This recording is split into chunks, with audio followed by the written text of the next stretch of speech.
Beebipalavik. Tere tulemust kuulama Õhtulehe podcasti Beebipalavik. Mina olen saatejuht Katariina Toomemets ja täna on mul külas ämmaemand Maarja-Liis Stern. Tere, Maarja-Liis! Tere! Meil on Maarja-Liisiga siis täna selline plaan, et me räägime lahti kogu rasedus ABC, alustades sellest, mida teha rasedust planeerides, mida mitte teha ja lõpetades siis sellega, et kuidas sünnituseks valmistuda. Maarja-Liis, alustamegi siis päris algusest, et kuidas hakata üldse rasedust planeerima?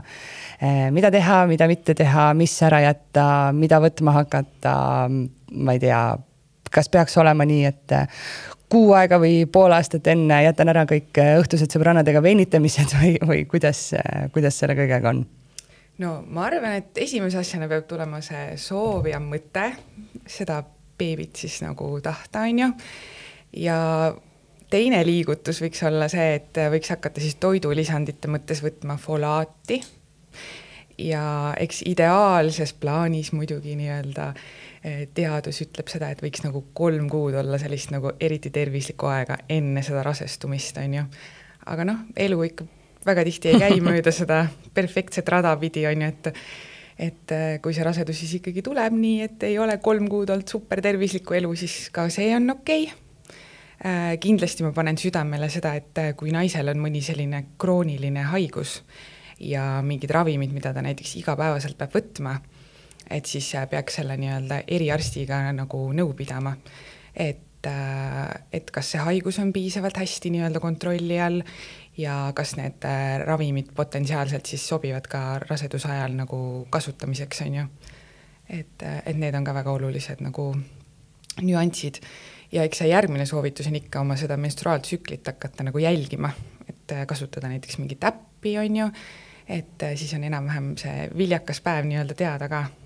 Kas tervislikuks peaks hakkama ainult naine või mees ka ikkagi? Last tehakse ju kahekesi. Noh, ideaalis ikka mees ka muidugi. Aga väga paljud, kes siis lõpuks saavad oma 2 triipu ju, noh, sa võid küll planeerida, eks ju, aga võib ikka juhtuda, et see tuleb üllatusena ja tihti muretsetakse, et oi, et ma nüüd tegin suitsu või väga palju olen pidudel käinud, et noh, ma ei tea, veini olen joonud või ma tegin väga rasket trenni, et sellepärast peaks muretsema. Ma arvan, et tagantjärgi muretsemisest ei ole nagu mitte mingit kasu, et see ei muuda enam nagu päris kindlasti mitte midagi. Et ma lohutuseks ütlen, et üldiselt on see väga okei. Ja võib-olla ka selle eelmise küsimuse jätkuks ma võib-olla ütleks seda, et nagu terve naine ja terve mees saavad nii-öelda selle raseduse, ütleme, et nagu normaalne paar siuke aasta jooksul, et väga paljude naiste jaoks ei käi rasestumine nii, et täna otsustan ja ma olen rase, on ju, et sellepärast ka ma nagu hästi soovitan seda, et võib-olla mitte väga jääda sellesse mõttesse nagu kinni, et kui väga hakata sellele keskenduma, siis see rasedus võib just nagu vastupidi raskemalt tulla.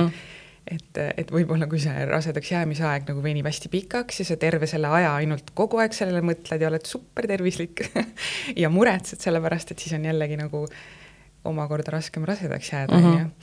Aga ei, kui seal rasedustestil on 2 triipu, siis ei ole enam tagantjärgi mõtet nagu muretseda. Et edaspidi tasub siis jälle nagu tervislikum olla, on ju. Et sellest päevad, kui sa selle positiivse testi saad, siis nüüd hakka korralikuks. Just, täpselt. Ja siis, kui ei ole võtnud seda folaati, siis tasub minna nagu otse apteeki ja kohe see purgik endale koju osta ja hakata nagu kohe võtma. Pole hullu, kui enne võtsid. Ideaalis muidugi võiksid võtta nagu enne ka, aga kui ei võtnud, siis nüüd on see õige hetk nagu saabunud. No saan 2 triipu, mäletan oma kogemusest väga hästi, et täpselt ei teadnudki, et mis nüüd siis teha, et millal ma arsti juurde pean minema või kuhu arsti juurde või kelle juurde ja siis guugeldasin ja siis sain teada, et noh, et selline 6-8 nädal arvutasin seal, et okei, või tähendab vaatasin äpist, et noh, praegu peaks siis olema umbes, ma ei tea, mingi 4 äkki, et millal siis arsti juurde minema peaks? Just, et arsti juurde või ämmaemande juurde tasub siis tulla nagu siukene 6.–9. nädalani, on ju. Et enne 6. nädalat ei ole seal ultralis veel väga palju lihtsalt näha. Et see, et keegi, et seal rasedustestil on 2 triipu, seda sa juba tead kodus, on ju. Aga see, et me seal ultralis päriselt midagi näeksime, võiks olla nagu 6 nädalat täis. Ja see siuke 9 piir on pigem nagu selle pärast öeldud, et siis on nagu aega nende järgmiste nagu uuringute asjade nagu planeerimiseks ka, et ei ole nii viimane hetk, on ju. Aga jah, see on hästi tihti, hästi pikk tundub see ootamise aeg. Ja siis üks asi on need igasugused kalkulaatorid ja äpid ja siis naised hästi tihti küsivad mu käest seda, et okei, et sinna äppi läheb ju viimase mensese esimene päev ja rasedust hakatakse sellest hetkest lugema, kuigi naine ei olnud esimesed 2 nädalat tegelikult rase, sest ovulatsioonini oli veel 2 nädalat ja siis see tekitab segadust, et kas see kalkulaator valetab nagu, et tegelikult ei valeta, see on nagu rahvusvaheliselt kokku lepitud reegel, et me loeme sealt mensesest seda, kuigi jah, see esimene 2 nädalat ei olnud keegi rase tavaliselt. et neid kalkulaatoreid selles mõttes võib nagu üldiselt usaldada. Kas neid üldse peaks selles mõttes ka kasutama, et mina ise kasutasin lihtsalt, et kui jätsin pillid ära, siis lihtsalt mensuratsiooni jälgimiseks, eks ju. Ja tegelikult oli väga hea, läksid arsti juurde, olid kohe äppi lahti, muidu hakkasid selle mõtlema enam-vähem, oi, me ei tea, millal see võis olla, et tegelikult on päris head. Mina arvan ka, et on head. Need on head nagu nii selleks nii-öelda raseduse planeerimiseks on ju ja selles mõttes ka oma tsükli nagu jälgimiseks ja siis, kui see rasedus tuleb, siis seda viimast mensest hakatakse küsima kohe, siis sa lähed sinna kabinetti, võib-olla natukene sapsus ka on ju ja siis keegi küsib mingid kuupäeva, mis elu oli päris ammu. Et see ei ole mingi üleeile. Ma mäletan, kui ma väike olin, siis mu emal olid väiksed need taskukalendrid, kus ta siis nagu kriipsutas, et aeg on ikka nii mõnusasti edasi läinud, et ei pea enam tassima selliseid asju kaasas. Neid kalendreid isegi jagati kunagi, ma mäletan. Spetsiaalselt. Ja. Kuidas endale üldse ämmaemandat valima peaks? Valik on ju meeletu. Juba Tallinnas ju on võimalus minna Pelgulinna või ITK-sse või tulla fertilitasse, eks ju, kus sina töötad, et kuidas ma peaks aru saama? Mida mina tegin? Lõin lihtsalt Google'i lahti konkreetselt, vaatasin, ma ei tea, mõtlesin, et ma lähen ITK-sse, vaatasin, kes seal ämmakad on, guugeldasin enam-vähem seda esimest, vaatasin, ta on sümpaatse näoga, läksin tema juurde sobis, eks ju. Umbes nii see käibki tegelikult, aga nagu üks asi, mida me võib-olla nagu, valitaksegi Google'i järgi on ju, valitakse mingi sõbranna või sugulase soovituse järgi hästi tihti. Need, kellel on juba korduv rasedus, valivad väga tihti nagu sama inimese, jah. Aga üks asi, mida ma nagu võib-olla nagu ütlen ja mida võib-olla väga paljud ei tea, on see, et see koht, kus sa oled rasedusega arvel, ei pea olema see koht, kus sa sünnitad, on ju. Et ämmaemanda juures võib käia ka nagu perearstikeskuses, sellistes väiksemates nagu kliinikutes, erahaiglates, kus on ka väga tihti nagu Tervisekassa nii-öelda leping, ehk siis samamoodi midagi maksma ei pea. Ja siis on samamoodi need nagu suured haiglad. Et sünnitamine ise on nii-öelda nagu esmaabi, on ju, et ükskõik, kus sa oled rasedusega käinud, tuleb oma rasedakaart kaasa võtta ja sünnitada, et isegi kui sa oled jälgimas käinud Tallinnas, sa võid minna sünnitama Tartusse, on ju. Jah, oled Saaremaal, siis sulle öeldakse, et sa ei saa siin sünnitada, sest sa oled kuskil Tallinna saarvel, siis oleks ka natuke veider. Jaa, nii see ei käi, jah. No kui palju meil selles mõttes üldse ämmaemandaid on sul nagu mingit taimu?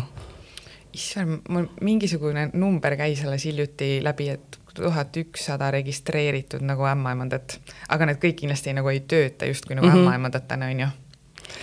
Milline see kõige esimene visiit siis välja näeb, ütleme, et 6 nädalat on täis tiksunud, lähen arsti juurde, et siis arvele võtta, mis siis saab, mis tehakse? No esimese asjana pannakse laua kõrvale istuma ja siis tehakse siuke suur ristküsitlus, on ju, alustades ikka sellest viimasest mensesest, on ju, ja tegelikult nagu küsitakse kõiki kunagi elu jooksul põetud haigusi. Mis niimoodi esimese hooga võib-olla tundub, mis asja nagu ämmamad istuma küsib, kas sa oled tuulerõugeid põdenud, on ju. Aga tegelikult on iga sellel küsimusel nii-öelda mõte taga, et see ei ole selline kellegi sportlik huvi teada saada kõiki asju, vaid tegelikult me just kui hindame, on ju, raseduse riske ühelt poolt, teiselt poolt seda, et kas on midagi sellist, mida me peaksime nagu kohe tegema. Et mõndadel juhtudel me saadame naise näiteks kohe eriarsti juurde, on ju. Et sealt tulevad kohe need nii-öelda raseduse riskid nagu välja. Et kui see aeg on nüüd nagu kirjas ja sa tahad hästi tubli olla, siis sa võid oma peas nagu läbi käia kõik need asjad, mis on su tervisega võib-olla elu jooksul nagu toimunud ja küsitakse ka nagu perekondlikke asju, et kas kellelgi on diabeeti, vähki, insulti, infarkti, on ju. Et see on see koht, kus hästi tihti naised on mingi, oota, ma mõtlen, mu vanaisal midagi oli. Ja see on ka okei seda nagu pärast hiljem täpsustada, et midagi ei juhtu, kui seekord jääb see küsimus nagu natukene küsimärgi alla, on ju. selle viimase mensese järgi me saame siis niisuguse nagu enam-vähem eeldatava raseduse suuruse, on ju, ja selleks, et seda päriselt nagu kinnitada, et see rasedus on seal ilusti olemas, on ju, tehakse ultraheli. Seda ultraheli me saame esimene kord teha kindlasti nagu vaginaalselt ainult, sellepärast, et loodus on nii nutikas, et ta on selle raseduse niimoodi hästi ära peitnud ja me lihtsalt ei ulata kõhu pealt sõna otseses mõttes selle raseduseni, on ju. See oli näiteks minu jaoks selline natuke üllatus, et ma ei olnud selle peale üldse mõelnud, filmis lähed lihtsalt ämmaka juurde kohe, öeldakse, et pannakse kõhu peale, öeldakse, näe, sul on siin on ju väike beebi, ükskõik kui väike ta siis on, eks ju. Et see jah, et tehakse vaginaalselt, oli minu jaoks isiklikult näiteks üllatus, ega ma ei olnud selles osas ennast kurssi viinud. Sellest väga ei räägita ka minu arust. Ja siis teine asi, mis nagu potentsiaalselt võib, on see, et võib võtta ära need emakakaela analüüsid, kui neid ei ole ammu võetud. Et sinna siis lähevad need emakakaela nii-öelda rakuproovid või siis põletiku näitajad, on ju. Ja no kindlasti nagu saab siis ämmaemandale ära kurta kõik need mured, küsimused, mõtted, asjad, on ju. Et see on siis nagu see koht, ja need võib enne nagu kirja panna, et veits on nagu hästi tihti ma näen seda, et naised istuvad selles mingi, mul oli 10 küsimust, ma ei vaata. Et mina lähen nagu kuskile oma mõttega ära, mina tahan oma nagu küsimustele vastused saada ja siis on see mõte nagu ammu kadunud, on ju. Ja alati see ämmamanda visiit nagu lõpeb sellega, et lepitakse justkui kokku nagu plaan, on ju. Et millal järgmine kord tulla, mis see järgmine asi on, mida nagu me teeme, on ju. Et kas see järgmine on siis ämmamanda visiit või siis on juba mingi uuringule minek või on juba mingid analüüsid, et see kindlasti nagu ei jäeta niimoodi ripakile. Aga mis siis saab, kui ma ikkagi esimesel visiidil tunnen, et päris minu inimene ei ole?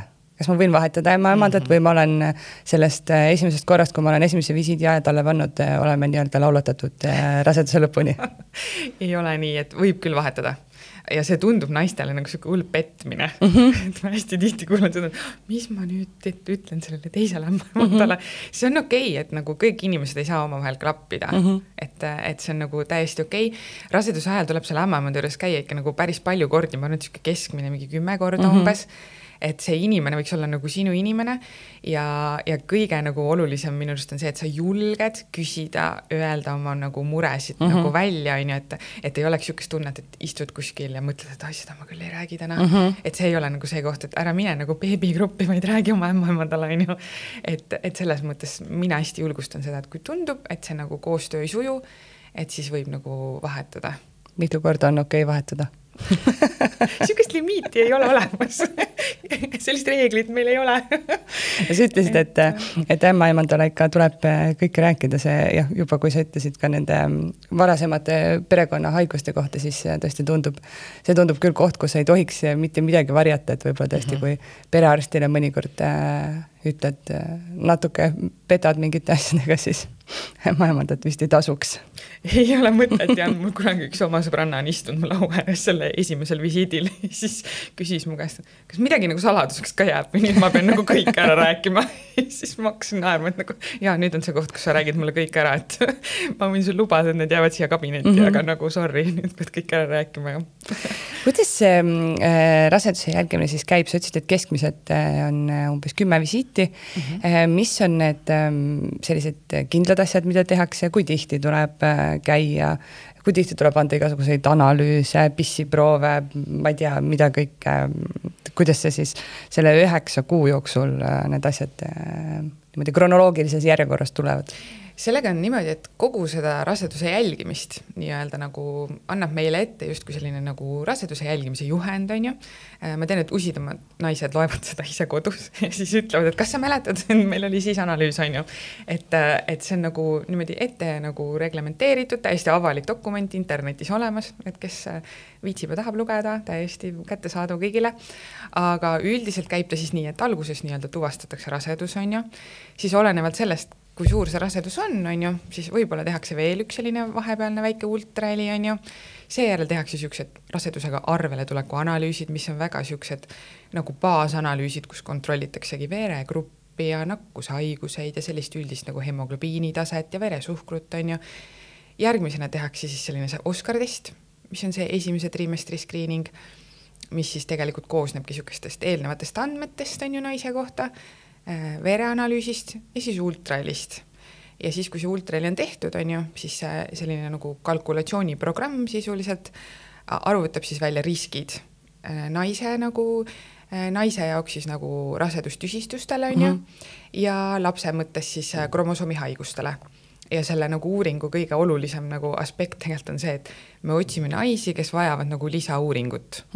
Et kellel see Oscar test on korras, nendel seda lisauuringut nii-öelda ei tule, on ju, kellel seal on mingi risk tõusnud, siis vajadusel on vaja teha kas lisauuringut või siis võtta näiteks preeklampsia riski puhul näiteks aspiriini juurde, on ju.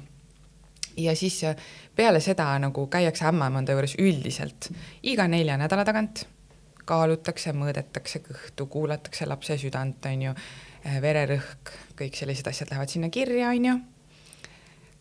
Poole raseduse pealt, ehk siis umbes 20. nädala paiku tehakse seda loota anatoomilist ultraheli, kus siis sisuliselt see on niisugune nagu kooliaega selline tagasiminek anatoomiaõpikusse, on ju, et vaadatakse üle kõik siis nagu lapse sellised nagu anatoomilised struktuurid, aju, neerud, on ju, kõik sellised asjad. Et siis ta on piisavalt suur, et me näeme kõiki neid asju, mis tal seal on, et seda teeb nagu spetsiaalse väljaõppega naistarst, on ju, nii nagu Oscar testigi. Ja siis on see poole raseduse joon nii-öelda ületatud. Ja siis saab teada, kas on poiss või tüdruk. Jaa.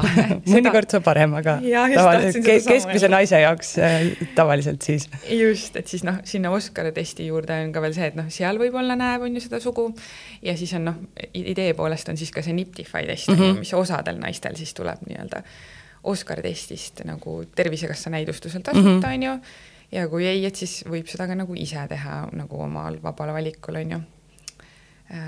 Jah, alates poolest rasedusest siis põhimõtteliselt hakkabki selline iga 4 nädala tagant ämmaemanda juures käimine ikka pissi topsiga. Et see tundub nii selline tavaline ja miks te seda kogu aeg teete, aga tegelikult see annab väga palju nagu infot tervise mõttes ka. Ja siis järgmised tegelikult vereanalüüsid ongi alles seal 24. nädala paiku ja siis alles 30. nädala paiku on ju, aga see oleneb ka, et kui seda, just kui seda juhendit on ju lugeda võib-olla, et siis üks asi on see juhend, aga mingil hetkel võib olla ämmaemandal hoopis mingi teine mõte, miks ta mingid analüüsi või asju nagu varem teeb, et see päris nii mustvalge ei ole, et nii on kirjas ja nii kindlasti on ju. Et pigem tegelikult ei tasuks seda, või sa võid seda lugeda, aga mitte ei tasu sellega targutama minna sinna oma ämmaemanda juurde, eks, et vaata nüüd sa teed siin 2 nädalat varem seda mingit testi, et tema on ikkagi tervishoiutöötaja ja professionaal ja teeb vajaduspõhiselt, mitte nii nagu paberil kirjas on. Ja me mäletame nagu ikkagi on väga viisakas nagu selgitada, miks me mingid asju nagu teeme või miks me teeme seda kurikuulsat nagu suhkrutesti, et nagu naise tervis, naise otsus on ju, et selles mõttes mina ikka arvan, et naine ise ju kokkuvõttes otsustab, kas ta seda teeb ja millal ta seda teeb või kas ta nagu soovib seda teha, et see on tema tervis ja tema otsus on ju, ämmaemanda töö on nagu seletada, miks me seda teeme või miks seda oleks vaja teha, on ju. Sa just, et sa seda suhkrutesti mainisid mul just sõbranna käes seda tegemas ja ma olin natuke üllatunud, et ta saadeti seda tegema, sest tal on juuli alguses tähtaeg, et ta on mingisugune 7 kilo juurde võtnud, et tundus suhteliselt uskumatu, aga miks seda siis tehakse, sest ma olen kuulnud, et seda tehakse tõesti naistel, kes on vähe juurde võtnud ja ka naistel, kes on palju juurde võtnud, eks ju. Mina võtsin suhteliselt palju raseduse jooksul juurde, vererõhk oli ka kõrge, põhimõtteliselt saan aru, eks, miks mina pidin tegema. No üks asi on see kaal, on ju, et kui seda kaalu tuleb nagu rohkem kui näiteks 3 kilo ühes kuus, siis see on juba nii-öelda selle suhkrutesti näidustus, on ju, siis sinu sõbranna puhul näiteks võib-olla tal kasvas kõht liiga kiiresti justkui, et me iga kord mõõdame selle mõõdupildiga seda emaka põhja kõrgust, et kui see kõht nii-öelda kasvab liiga kiiresti. Ta on mega väike kõht. No siis ma ei tea, et sellega on ju võib-olla nagu nii, et see on üks näidustus, siis muidugi kehamassiindeks on ju, et kui see on nagu nii-öelda ülekaalulise kehamassiindeks, et siis tuleb teha ja kui perekonnas on nagu seda lähisugulastel diabeeti, siis tuleb ka see nii-öelda põhjus. Et sealt on päris nagu mitmeid kohti, kus nagu võib libastuda ja sinna testile sattuda, aga mis ma tahan südamele panna tegelikult on see, et seda testi nagu tehes, et seda ei tasu kindlasti minna nagu niimoodi tegema, et eile õhtul käisin sõbranna sünnipäeval ja täna hommikul lähen, on ju, et see kindlasti mõjutab seda, et kindlasti peab olema öösel hästi maganud, ei tohi olla tõbine, on ju, et siis on nagu see keha reaktsioon ka nagu parem, on ju, et selleks tasub veits nagu valmistuda. niimoodi uisapäisa ei tasu minna, et ämmamandad kindlasti räägivad seda, et ka 12 tundi söömata ja eelmisel päeval ilusti normaalselt söönud, on ju. Ja siis mõni naine ootab seal kuskile, siis sööb vahepeal näiteks kotist banaani, seda ei tohi teha, on ju, et ei tohi isegi jalutada. Vett ei tohi juua ju. No paar lonksu tegelikult öeldakse, et on okei, et see ei mõjuta nii väga veresuhkrut, kui ta on täitsa tavaline puhas vesi, on ju. Aga süüa ei tohi ja tegelikult isegi nagu ei tohi nagu jalutada mööda koridori edasi-tagasi, on ju. Istud seal 2 tundi. Ja, aga mina soovitan, et võta mingi raamat kaasa või ma ei tea, läpakas või midagi, et siis hoiad veits mõtteid eemal, et see 2 tundi läheb veits kiiremini, kui lihtsalt istud ja scrollid, siis võib-olla läheb aeglasemalt. Kuidas või mis vitamiine raseduse ajal võtta tuleks? Juba rääkisid foolhappest, et seda võiks enne, aga kas on veel raseduse ajal mingisugused, mida kindlasti võiks enda toetamiseks, beebi toetamiseks tarbida? Idee poolest selline nagu väga ühtne soovitus nagu kõigile ongi seesama foolaat, on ju, mis tegelikult isegi imendub paremini kui foolhappe. Okay. Ja siis D-vitamiin on ju Eesti kliimas, et kõikide teiste asjade puhul ma läheneks hästi palju nagu individuaalselt, et kui näiteks naise menüüs ei ole väga palju nagu kala, siis võiks võtta neid oomega rasvhappeid juurde, on ju. Kui ikkagi tekivad ühel hetkel jalakrambid, siis võiks magneesiumi võtta. Kui see hemoglobiin hakkab langema, siis võtta nagu rauda, on ju. Et nendele soovitustele ma nagu soovitan hästi niimoodi läheneda nagu personaalselt, on ju, ja siis kui ämmaemand nagu soovitab, et mitte siis, kui rasedustestil on 2 triip, et siis lähen apteeki ja ostan kõik need vitamiinid kokku, hakkan muidki grõbistama, et võib-olla osasid asju ei olegi vaja ja mingeid asju saab nagu liiga palju, et selles mõttes see nagu folaat ja tee on nagu kõigile. See enne meil jäi seal raseduse jälgimise juures jutt ka pooleli, et kui palju tegelikult üldse siis ultrahelisid tehakse raseduse ajal, et okei, esimene, eks ju, Oscar test, siis loote anatoomia. Kas on veel ette nähtud või mõnikord on umbes see, et ämmaemand heast südamest saadab naise võib-olla ultrahelisse, et vaata siis vahepeal ka, mis sul seal sees toimub. Eks see ongi natukene selline võib-olla nagu ämmaemandate nagu selline erinevus ja siis see võimekuse erinevus, et kellel võib-olla on see ultraheliaparaat seal nagu kabineti nurgas ja kellel ei ole, on ju.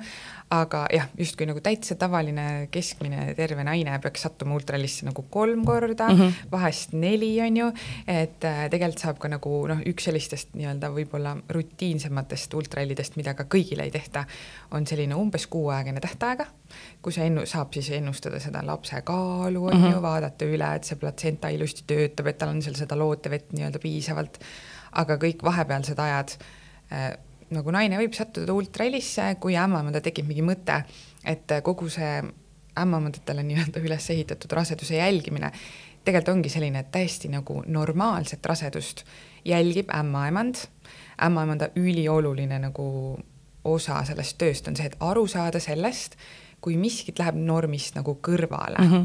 Et mina nagu meie nagu fertiilituse näitel nagu küll ütlen, et isegi siis, kui võib-olla naine ei näe naistearsti, siis vahest mingid asjad nagu on nii, et nagu ämmaemand läheb, küsib naistearsti käest nõu, nagu naistearst suunab teda, aitab teda niimoodi taustal ja naine võib-olla ei teagi, et tema nagu tervise nagu teemad käisid ka tegelikult naistearsti laualt nagu läbi, et see on tegelikult väga suur selline nagu meeskonnatöö ja kui tekib mingi mure, mis just kui ämmaemanda arvates võib nagu panna selle rasedusel nagu tõsta mingisuguseid riske, või on vajagi konsulteerida või teha näiteks ultraheli või midagi sellist, et siis ta suunabki naise nagu naistearsti juurde ja siis ongi nagu variant, et kas raseduse nagu jälgimist jätkab on ju naistearst või siis nii-öelda koostöös naistearst ämmaemand, et vahepeal mõned visiidid on naistearsti juurde, mõned visiidid ämmaemanda juurde, on ju, et see on selline nagu, siis läheb hästi niimoodi loominguliseks, et siis oleneb sellistest nagu, kellel kuidas on ju, et me ämmaemandatega nagu oma vahel oleme ka rääkinud, et tegelikult see on hästi erinev. Et üldplaanis on meie mõte nagu kõigil sama, terve ema, terve laps, on ju, aga need nii-öelda majasisesed sellised nagu toimetamised on nagu natukene erinevad, et tegelikult ei ole nii, et kohe, kui suunatakse naistearstile mingi mure, et tegelikult ei ole. Et vahest lihtsalt ämmaemand tahab ka, et endale ka nagu seda kindlust on, et kõik ongi nagu okidoki ja vahepeal käibki naistearsti juures. Mõni naine tahab ise naistearsti juures ka vahepeal käia, et kui tal ongi see hästi selline hea suhe oma naistearstiga ja ta on seal terve elu käinud, et siis ta käibki vahepeal sealt ka läbi. Ja mõni alustab ka naistearsti juurest. Et kui ta saab niimoodi mugavalt selle aja, siis ta läheb oma selle teada turvalise naistearsti juurde ja siis ühel hetkel naistearst saadab ämmaemanda juurde. Ehk siis naistearst raseduse karvel ei võta? Tegelikult võtab, ikka võtavad, et nad kas või teevad näiteks nii, et tuvastavad raseduse ja siis ütlevad, et nüüd mine ämmaemanda juurde, võtavad võib-olla esimesed analüüsid ära, on ju, et ikka väga tihti võib olla nii, et naistearsti juurde lihtsalt ei saa nagu nii kiiresti seda aega, et ämmaemandate juurde on natukene nagu võib-olla kergem löögile pääseda, aga ka väga okei on oma naistearsti juurde minna, nad alati on väga rõõmsad. Et ikka tore ju näha, kuidas oma patsient on rase, et selles mõttes nagu ikka võib naistearsti juurde minna muidugi. Mis on kõige levinumad probleemid, mida naised raseduse ajal siis kurdavad? No kui me alustame ikka raseduse algusest, siis see iiveldus ja oksendamine. Seda on ikka nagu palju ja see väga tihti nagu võib-olla häirib, on ju. Samas on see asi, millega ilmselt kõik arvestavad, mina olin ka arvestanud, mul ei olnud üldse paha olla. Jaa, sellega ongi kaks asja, et kui on halb, siis on nagu pahasti, on ju. Ja siis kui ei ole halb, siis on jälle mure, et kas kõik on ikka hästi, kui mul üldse ei iivelda. Täpselt. Et selles mõttes on niisugune kahe otsaga asi, on ju. Et eks me ikka hästi tihti alustame nendest iiveldustest ja asjadest, et see on niisugune väga nagu tavaline asi. Ja siis jagatakse terve hunnik igasuguseid selliseid võib-olla nagu rahvatarkusi ja toitumise selliseid nagu soovitusi, asju, on ju. Aga tegelikult on nagu nii, et tänaseks päevaks on ikka Eestisse jõudnud üks selline nagu spetsiaalne raseduse, iivelduse ja oksendamisvastane ravim, on ju. Jaa, et see ei ole. Tänaseks päevaks me oleme saanud nagu välja võib-olla nagu sellest hetkest, et pead kannatama. Jaa, et need nagu, see on üks nendest müütidest, et mina ka oksendasin, palju õnne. et nii see ei ole nii, et ei pea nagu hambad ristis nagu kannatama. Et see ei ole nii, et võidab see, kes rohkem oksendas või kes oli vapram, saab medali, on ju, et kindlasti tasub nagu ikka, mina hästi julgustan, et nurisema ämmaemandale ikka ja nagu räägi, kui halb sul päriselt on ju, ja kui kõik need asjad, mis nagu ämmaemand on sulle lauale pannud ja kõik nipid ja tips and tricks on nagu jagatud, on ju, et siis tasub nagu küsida, et kus see ravim on ju, et kõige nagu nii-öelda hullematel juhtudel me tõesti saadame naise reaalselt nagu haiglasse tilguti alla, on ju. Ma mõtlengi, et kas on nii-öelda mingisugune see piir ees, et ma ei tea, alates 5 korrast päevas, kui sa oksendad, et siis ikkagi peaks tegelikult minema kas või sinna naiste kliiniku EMO-sse või et seal võib ju olla ka alguses see, et tõesti naine kannatab, mõtleb, et see on jumala normaalne, et ma oksendan, aga mingist piirist see ju enam ei ole tegelikult normaalne ja sa pead hakkama seda asja kõike kuskilt tagasi saama, mis sa sealt välja lased, on ju? Jaa, et üks ohumärk on kindlalt see, kui vesi sees ei seisa, siis on nagu absoluutne viimane nagu hetk selles mõttes minna. Ja ega selle söömisega on samamoodi, et kui ikkagi nagu üldse mitte midagi süüa ei saa, siis nagu vesi peab sees seisma, see on nagu päris kindel. Ja sellisel nagu raskemal perioodil, kus ongi see iiveldus ja oksendamine nagu täiega laes, on ju, see on niisugune 10. nädalal hormoonide tõttu, siis on nagu okei süüa seda, mis nagu sisse läheb. Et sellel hetkel võib nagu sellele kõigele tervislikule toitumisele natukene nagu käekülu, ja, et selles mõttes, et see on parem kui mitte midagi, see mitte tervislik ampsuke või mingi see küpsis või mis iganes, on ju. Et selles mõttes jah, see ja teine asi, millele ma nagu arvan võib-olla, et ma võib-olla ei oskagi sellist nagu väga konkreetset nagu kordade arvu on ju öelda, et mitu korda sa pead oksendama, et midagi teha, on ju. Aga kui see ikka väga tugevalt su elu segab, siis see ei ole okei. Et kui sa ikka ei suuda tõesti mitte midagi teha ja ainult nagu oled pikali, siis see ei ole okei, on ju. Kas kiirabi sellisel puhul on okei kutsuda või see päris kiirabi kutse ei ole? Ma arvan, et oleneb enesetundest. Kui ikka täitsa nii on, et nagu pea käib ringi ja püsti ei jaksa enam seista, siis muidugi tuleb kiirabi kutsuda. Aga eks ikka nagu parem on ise minna nii kaua, kuni enam-vähem on okei olla, on ju. Kuidas selle... kui sa alguses oksendad, ma olen kuulnud ka päris palju lugusid, kuidas inimesed selle asemel, et hakata kohe kenasti juurde võtma, eks ju, võtavad hoopis raseduse algusest täiega kaalust alla. Et kas raseduse alguses kaalust alla võtmine on okei? On ikka. Mõni isegi peab tegelikult oksendama ju selleks, ikka võtab alla. Hästi tihti naised, vaata, kui see rasedustest on nagu positiivne, siis hakkab nagu natukene võib-olla ka see, et kui ennem on neid libastumisi toitumise mõttes nagu rohkem, et siis tekib see mingisugune nagu stiimul või see, et ma teen seda kellegi teise jaoks ja siis läheb see toidulaud nii tervislikuks, et see kaal võibki nagu alla minna. Et üldiselt on ikka nii, et kui naine ennem ei ole nagu alakaalus, vaid on nagu täitsa tavaline terve keskmine naine, on ju, siis ei juhtu sellest midagi, kui see kaal alla läheb. et loodus on jällegi nii nutikas, et ega selle lapsekene seal kõhus saab oma asjad kõik kätte, et ta lihtsalt võtab emalt ära. Jah, sinul jääb lihtsalt puudu. Jep, täpselt. et eks ta nii on, jah. Aga kui palju on okei raseduse ajal juurde võtta? No sükene keskmine naine, normaalse kehamassiindeksiga on ju, võiks juurde võtta süke 11–16 kilo. Need, kes siis on nagu nii-öelda madalama nii-öelda stardikaaluga, võivad võtta justkui natukene rohkem, on ju, ja need, kes on nagu suurema stardikaaluga raseduse alguses natukene nagu vähem. Ja teine asi, mis nagu ideaalses maailmas võiks olla nii, et see kaal ei tule niimoodi ja pluss 5 kilo. Et see võiks olla nagu see nagu norm võiks jääda umbes nii, et selle 4-nädalase intervalli sees, kui sa vahepeal ämmamõtet ei näe, on ju, võiks see juurde tulemine olla nagu maks 3 kilo. Et ta võiks tulla niimoodi nagu natukene nagu ühtlasemas tempos, mitte niimoodi väga suurte tõusudega. Kas pigem hakkab rohkem, kas pigem tuleb kaalu rohkem juurde alguses või lõpupoole? Lõpus. Siis juba ei jaksa enam väga teha ka kõndida pikki tiire. Ja üks asi on see ka, et need tuurused ka hästi mõjutavad tegelikult kaalu. Et see vedelik, kõik, mis sa kaasas kannad, see on ju kaalunumbri peal kõik näha. Aga kas on ka mingi selline number, mis nendest kilodest võiks nii-öelda haiglasse jääda, et tihti ju ka naised ütlevad, ma võtsin, ma ei tea, 15 kilo juurde ja 13 jäi haiglasse, et tegelikult ei ole, eks ju, hullu üldse midagi. No jaa, eks see oleneb ju vaata nagu väga palju lapse sünnikaalust ka, on ju. Et kui siuke sünnitad siuke 3,5–4 kilose lapse, siis see on kindlasti nagu on seal kaalunumbri veel miinus, on ju, siis siuke lootevesi, on ju, platsenta, on ju, et ma arvan, et siuke keskmise beebi puhul, ma arvan, siuke enam-vähem iga naine äkki jätab siuke 6-7 kilo küll haiglasse, kui mitte rohkem. See oleneb nendest tuursetest jälle hästi palju, et need tuursed üldiselt lähevad hästi kergelt vaata nagu alla, et mõni naine ütleb, et täitsa lõpp, kus ma käisin peale sünnitust pissil, et siis keha saab aru, et okei, meil pole seda enam vaja, anname ära kõik, on ju, et siis kukub see kaal veel nagu suurema hooga.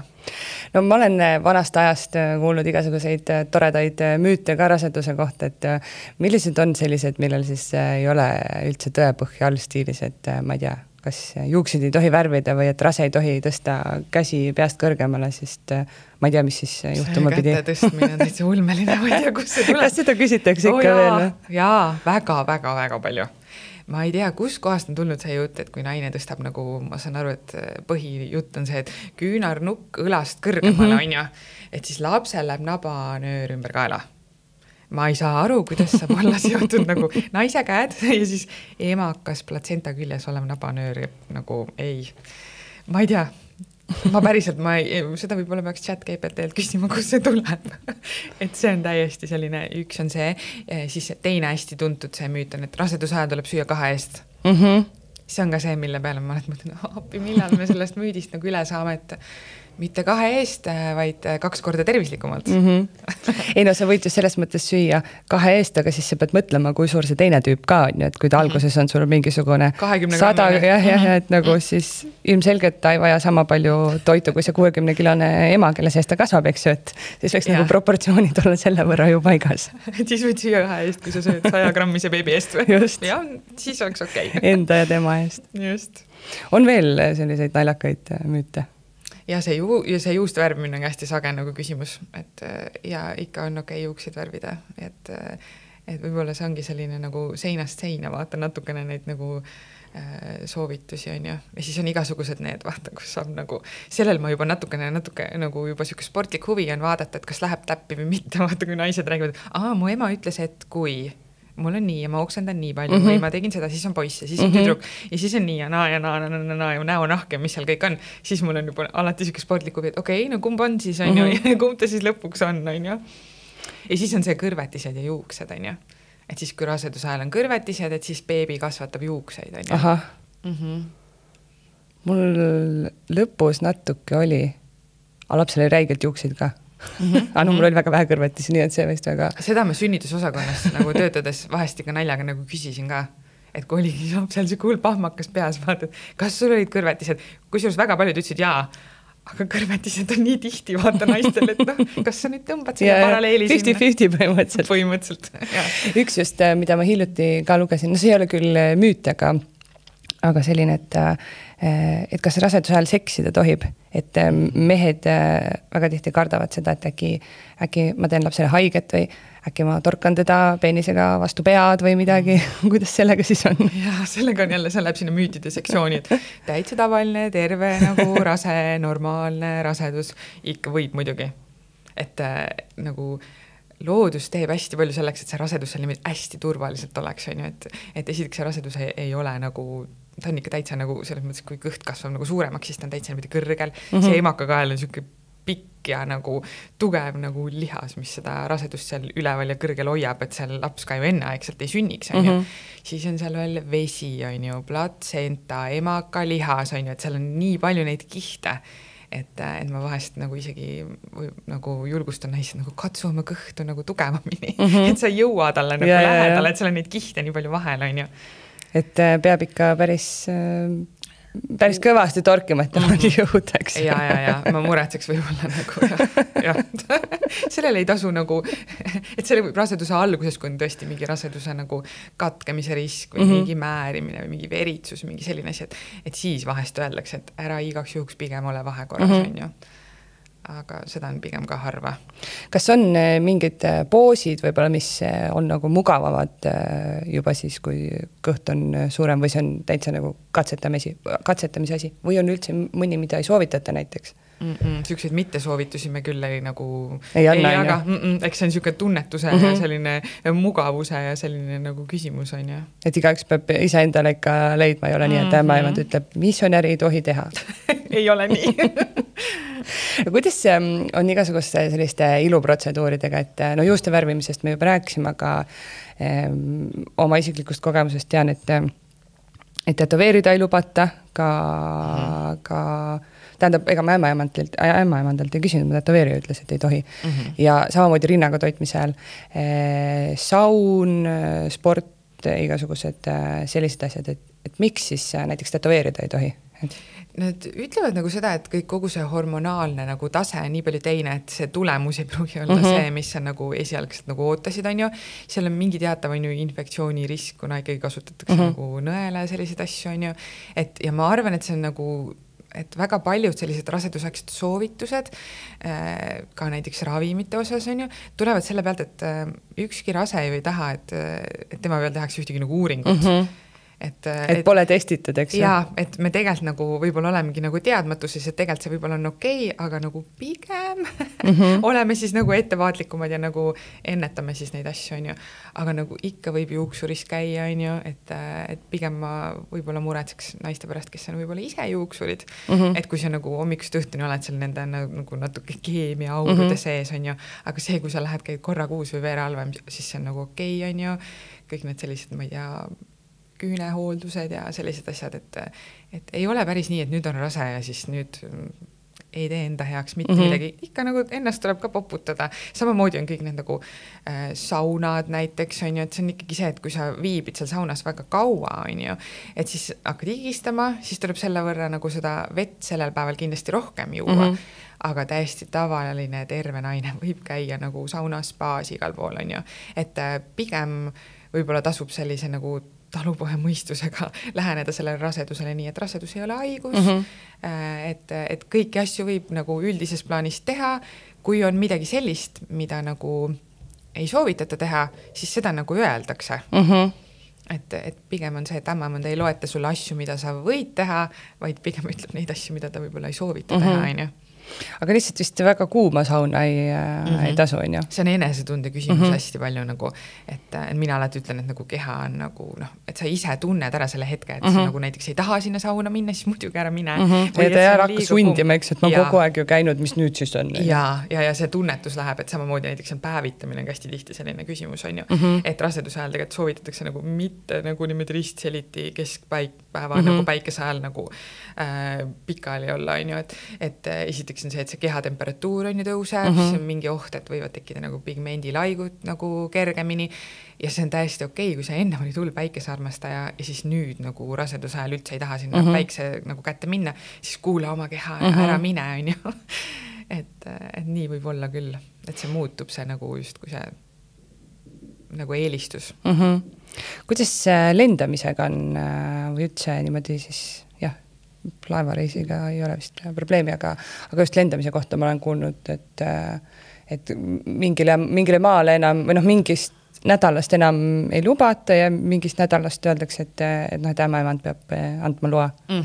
Et see oleneb lennufirmast palju, et osad on ju lubavad siis lennukisse seal 32, 34, osad isegi lubavad 36 nädalat, et kindlasti kui seda nagu reisi planeerida, et siis tasub nagu ämmamanda käest nagu korra üle küsida, kas või ta aitab arvutada seda, et palju neid nädalaid selleks hetkeks on, kui see planeeritav reis võiks olla, on ju. Et esimene asi tuleb nagu alustada sellest lennufirma, sellest numbrist, mis seal on ju. Ja seda tõendit nad suures plaanis sellepärast tahavadki. Et see siis salaja ei läheks liiga hilja sinna lennukisse, eks nad kardavad seda nii-öelda sünnitust, on ju. Aga võib-olla tervise mõttes on nagu rasedusaegne lendamine seotud kõige rohkem trombiohuga. Et kui nagu selline väga soe soovitus nagu kõigile oleks see, et kui sa lähed nagu lennule, on ju, võiksid jalas olla tugisukad, et see nagu ennetab seda nii-öelda riski. Ja kui see lend on ikkagi nagu väga pikk, on ju, siis teatud juhtudel võib ämmamand nagu soovitada teha sellist nagu trombi ennetavat süsti, mis tuleb ise endale kõhtu teha, mis on osade naiste jaoks selline nagu siis ma ei lähe. See on suht rõve.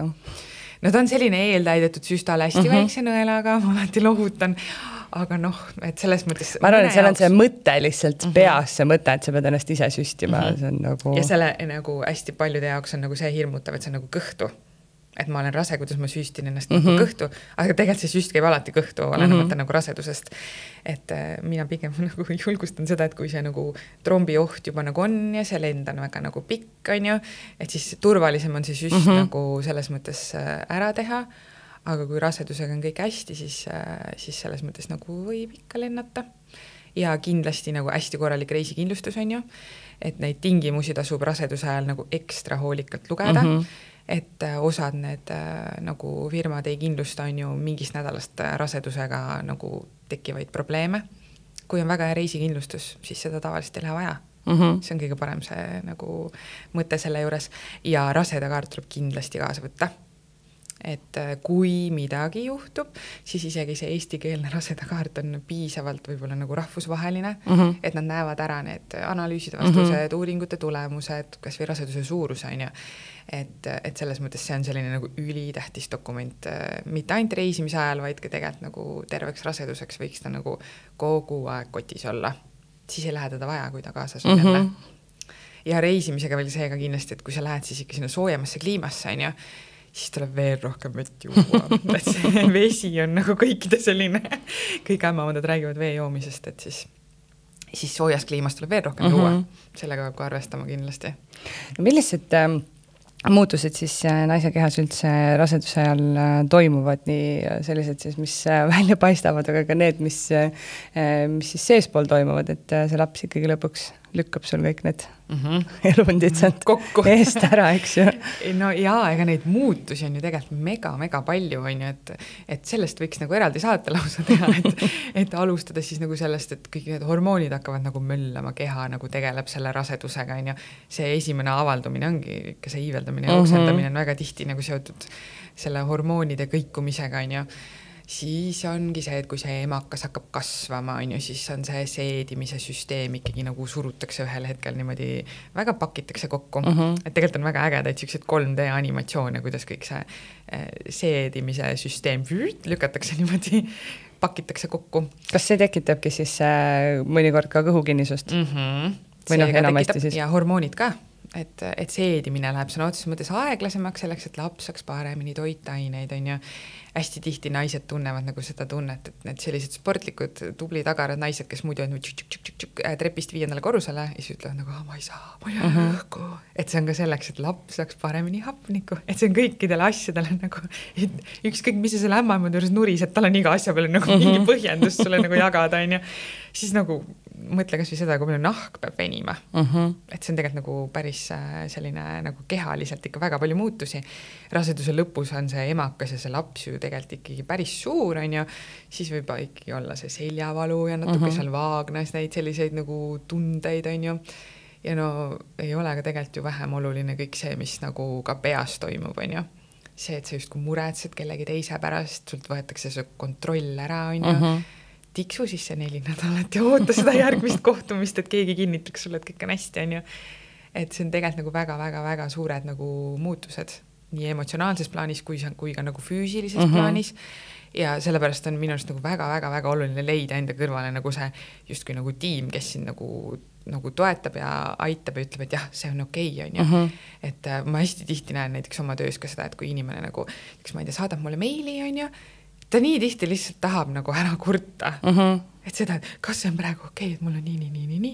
Kas see, ütle mulle lihtsalt, et see on normaalne. Siis ma umbes 2 lauset vastu, et on nagu 2 nädalat hea olla, sest keegi on talle öelnud, et see on okei. Et võib-olla nagu selline hästi vaata tihti nagu hakatakse rääkima sellest, et ma olen nüüd rase ja siis kõik hakkavad jagama mingisuguseid utoopilisi müüte ja mingeid asju. Ja kõige hirmsamad kohad, sorry, aga on need beebigrupid. Et seal on nagu kõik valjuhäälsed inimesed ja sa ei näe, kes on teisel pool ekraani ja kõik jagavad sellist nagu oma nagu väga tihti muret ja hästi tihti sellised nagu negatiivsed kogemust just. Ja sellised nagu halvad uudised jutumärkides levivad palju kiiremini ja need, kellel on kõik hästi, nad ei käi seal ütlemas, et minul oli kõik hästi. Jah, sest kui sa ütled, et minul on kõik hästi, siis kõik ütled, mida sa uhkustad. Jah, ära kekutas. Täpselt, et me ju praegu jagame siin oma probleeme, et miks sa tuled ütlema siin, et sul on kõik hästi ja meil kõigil on kõik halvasti. Ja no nüüdseks on ikkagi nagu see ChatGPT ikkagi hakkab nagu vaikselt käima mulle konkurentsi pakkuma, et selles mõttes, et selliseid naisi, kes näiteks kopivad oma nagu veereanalüüsi vastuse nagu ChatGPT-sse on ja siis ütlevad, et ma vaatasin, ChatGPT ütles, et minu raseduse suuruses on see okei. Et nagu, kui sul on valida, kas nagu ChatGPT või beebigrupp, siis vari ChatGPT. Et selles mõttes, aga sellesse tasub suhtuda nagu siukse teatava reservatsiooniga, et nagu, et kõik, mida ta ütleb, see ei ole päris nagu kuld. Et kuidas nende tervisemurede siis lahendamisega on, et sa enne ütlesid, et nüüd juba saab iivelduse vastu, saab rohtu, aga tihti on ju ka see, et tõesti, kui sa küsid näiteks, ma ei tea, kas või perearstilt, siis ta ütleb, et eriti nagu midagi tegelikult kasutada ei tohi. Et näiteks, kui ongi kõhukinnisus on, siis kui alguses paar päeva on okei, siis lõpuks hakkab ikkagi ju vaevama, et mida ma siis teen, on ju. Ma mäletan, minul aitasid ülihästi kas kuivatatud ploomid ja kiivi. Kiivi aitas täiega hästi. Kuivatatud ploomid on see beebide, see Eesti püree, kuivatatud ploomipüree. Ma olen ütlen, et ostke neid, vaata, jumala hea vahepala. Ei sisalda nagu lisatud suhkrut. Täpselt. Mõjub üli hästi seedimisele. Endis kõhukinnisuse puhul on küll see, et sellega tuleb nagu kõhukinnisus on ju tekib, ütleme nii, et raseduse alguse poole on see põhjus hormoonid, et seedimine läheb aeglasemaks, sest silelihaste nagu kokkutõmbed võetakse maha selleks, et nagu emakas ei lükkaks rasedust välja. Aga see ei mõju ainult emakasse, et see mõjub nagu tervele kehale, kõik see soolestiku töö läheb hästi aeglaseks ja siis kõik see jääbki sinna palju kergemini nii-öelda nagu seisma. Ja eestlaste häda on see, et me ei joo palju vett. Ja siis on see nagu kõik ju nagu justkui nagu tahkem, et kui me jooksime rohkem vett, siis see oleks parem, on ju. Eks need sellised kõige nagu basic soovitused on ikka nagu seotud nagu toitumisega ja ei ole sellist nagu, oleks meil vaata see üks asi, et kõigil aitab see kiivi või ploom, oleks elu jumala lihtne, on ju. Et see on natukene erinev, on ju, aga selle seedimisega nagu selles mõttes nagu peab tegelema sellepärast, et seda hoida nagu kogu aeg käimas, et kui see nagu... Ja pigem kohe tegeleda, mitte nii, et 2 kuu pärast... Sellepärast, et see tekitab nagu järgmiseid asju, et kui see kõht on väga kaua kinni, siis võivad tekkida jälle hemorroidid, on ju. Et ikka nagu iga päev võiks see kõht läbi käia ja selle nimel tasub nagu selles mõttes pingutada. Et kõik need siuksed väga nagu tavalised need toitumissoovitused, aga nagu vesi, liikumine, juurviljad on ju, värsked asjad, kõik sellised, et... Kuidas nende kõrvetistega hakkama saada ja miks need tulevad?